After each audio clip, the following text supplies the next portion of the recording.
Hello বন্ধুরা, সবাই কেমন আছো? আশা করছি সবাই খুব ভালো আছো আর আমি তো খুবই ভালো আছি। Welcome back to my channel. আজ তোমাদের জন্য নিয়ে চলে এসেছি একটা দারুণ রেসিপি। এই সময় বিভিন্ন রকমের সবজি পাওয়া যায়, তোমরা খুব ভালো করেই জানো।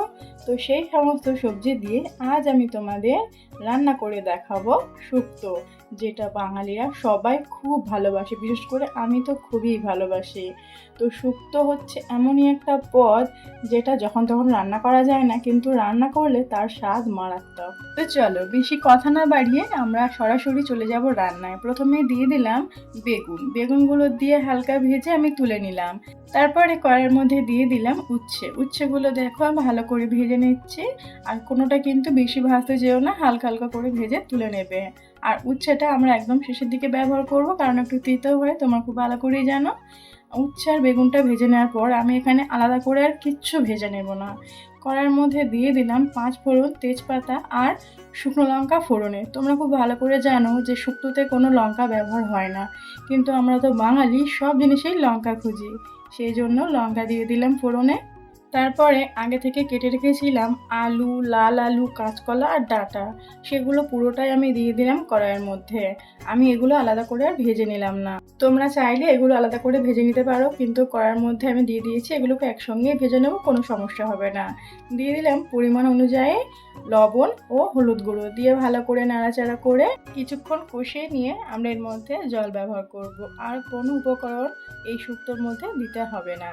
তো দেখো আমি জলটা অ্যাড করে দিচ্ছি, তোমাদের পরিমাণ অনুযায়ী তোমরা কেমন শুক্তোটা করতে চাও সেইভাবে জলটা অ্যাড করে দিও। উচ্ছে, বেগুন এগুলো তো আমি ভেজে নিয়েছি, কিন্তু একটা জিনিস ভাজতে আমি ভুলেই গেছি, সেটা হলো ডালের বড়ি। সেই জন্য গ্যাসে চলে এলাম, একটু কড়া বসিয়ে কড়ার মধ্যে দিয়ে দিলাম অল্প তেল আর ডালের বড়িগুলো। বেশি ভেজে নেওয়ার কোনো দরকার নেই, হালকা একটু ভেজে নিলেই যথেষ্ট। তো দেখো ডালের বড়িগুলো আমি ভালো করে এখানে ভেজে নিয়েছি, তুলে নিলাম। যে পাত্রে আমি বেগুন উচ্ছেটা রেখেছিলাম সেই পাত্রের মধ্যেই আমি ডালের বড়িগুলো তুলে নিলাম। তো এদিকে আমার ঝোল ফুটতে শুরু করে দিয়েছে। যে ভাজা উপকরণগুলো আমার ছিল, ডালের বড়ি, উচ্ছে, বেগুন, এগুলো আমি তরকারির মধ্যে অ্যাড করে দিলাম। আমাদের আলু, ডাঁটা এগুলো সব ভালোভাবে সিদ্ধ হয়ে গিয়েছে। রান্নাটা অলমোস্ট আমাদের হয়ে এসেছে। আর কয়েকটা উপকরণের মধ্যে অ্যাড করলে রান্নাটা পুরোপুরি রেডি হয়ে যাবে। এখানে বেটে রেখেছিলাম সাদা সর্ষে ও পোস্ত কিছুটা, সেটা হালকা জল দিয়ে একটু গুলিয়ে নিয়ে আমি তরকারির মধ্যে দিয়ে দিলাম। তোমরা চাইলে এখানে লিকুইড দুধও ব্যবহার করতে পারো, তো লিকুইড দুধ আমার কাছে ছিল না, সেই জন্য আমুলের 2টো প্যাকেট এনে আমি ভালো করে গুলিয়ে নিয়েছি, নিয়ে তরকারির মধ্যে দিয়ে দিলাম। তো দেখো রান্নাটা আমাদের কত সুন্দর দেখতে লাগছে, রান্নার কালারটা কিন্তু পুরোপুরি চেঞ্জ দুধটা দেওয়ার পরে। আর হালকা একটু মিষ্টি না দিলে এই শুক্তো ব্যালেন্সটা একদমই ভালো আসে না, সেই জন্য অল্প পরিমাণে চিনি আমি এখানে অ্যাড করলাম। দিয়ে তরকারিটা দেখো আমাদের পুরোপুরি হয়ে এসেছে। আর আমি সবসময় চেষ্টা করি একদমই সহজ পদ্ধতিতে তোমাদের রান্নাগুলো করে দেখানোর, যাতে তোমরা বাড়িতে অনায়াসেই রান্নাগুলো করে ফেলতে পারো। তারপরে ওপর থেকে জিরে গুঁড়ো ছড়িয়ে দিয়ে আমরা রান্নাটা শেষ করলাম। আশা করছি অনেকটাই সহজ পদ্ধতিতে তোমাদের রান্নাগুলো করে দেখাতে পারি।